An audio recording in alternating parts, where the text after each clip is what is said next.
On eymanage, once you have rooms and activity types set up properly, you can start scheduling shifts for staff. You can either do this through the staff profile or through the consolidated staff scheduling screen.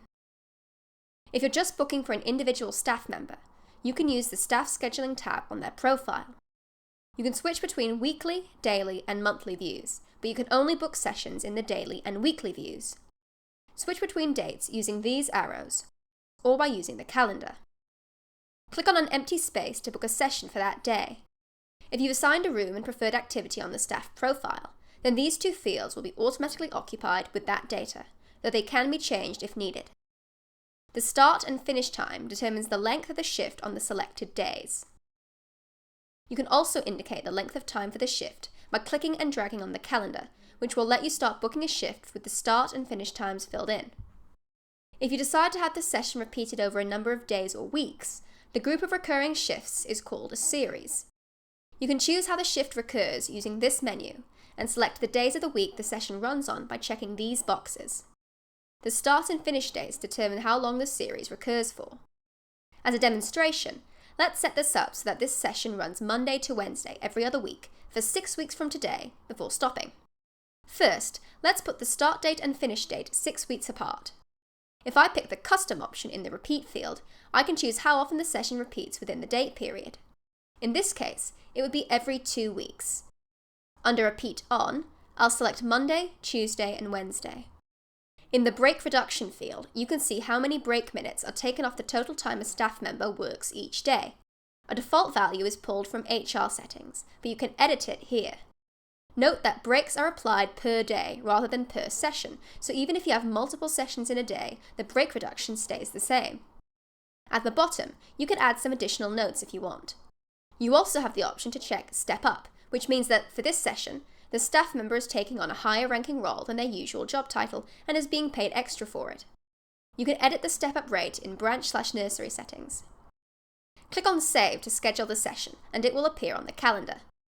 If I go to the monthly view, you can see that the options I chose have been applied. You can confirm that the scheduled shifts have been completed by clicking this button, and the hours will be recorded in payroll reports. If you want to see a summary of scheduled sessions across the nursery, go to the Staff Scheduling screen. On this screen, you'll see the schedule for staff and children sorted by room. You can change the date period to display in filters.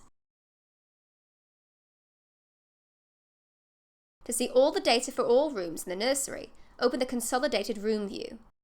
When you open up a room view, you'll see a graph and a table. The table shows the number of children in a room per day compared to the number of staff. The color key helps you determine the status of the scheduled shifts and indicates whether the rooms are in ratio. The staff scheduling graph lets you visualize 4 pieces of data simultaneously. For the sake of clarity, you can only use this feature if you're using the daily or weekly views, which can be altered using the filters. You can see the types of data included in the graph using this key. Toggle them on and off by clicking on them. These 2 sets of data are projective. They indicate the number of staff required according to the number of children scheduled and the number of staff booked in the room. Meanwhile, these 2 sets of data are retrospective. They indicate the number of staff required according to the actual child sign in and out times, and the number of staff who actually signed in and out of the room. Hover over a line in the graph to see a summary of the data for each time of day. The pink line is linked to the AI Forecast feature, which uses data from previous weeks to predict future child sign-in, sign-out times. You can learn more about this in the Understanding the Staff Scheduling Graph article on the Help Center. If a staff member is assigned to the room on their staff profile, their name should appear down here. For staff that aren't a part of this room, you can add them by clicking this button and choosing their name from the list. You can book a shift for staff in this room by clicking on an empty box under the day you want. Fill out the details of the shift in the pop-up window. You can add multiple shifts a day by clicking on this button.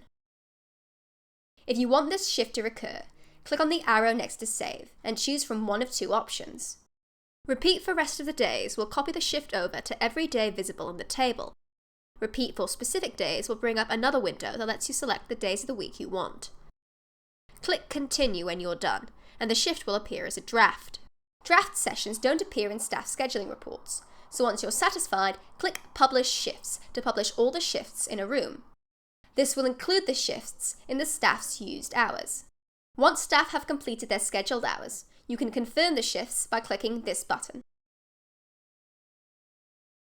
I hope that's helped you understand how to schedule sessions for staff through the profile and the staff scheduling screen. For more guides on the features of eymanage, take a look at our Help Centre.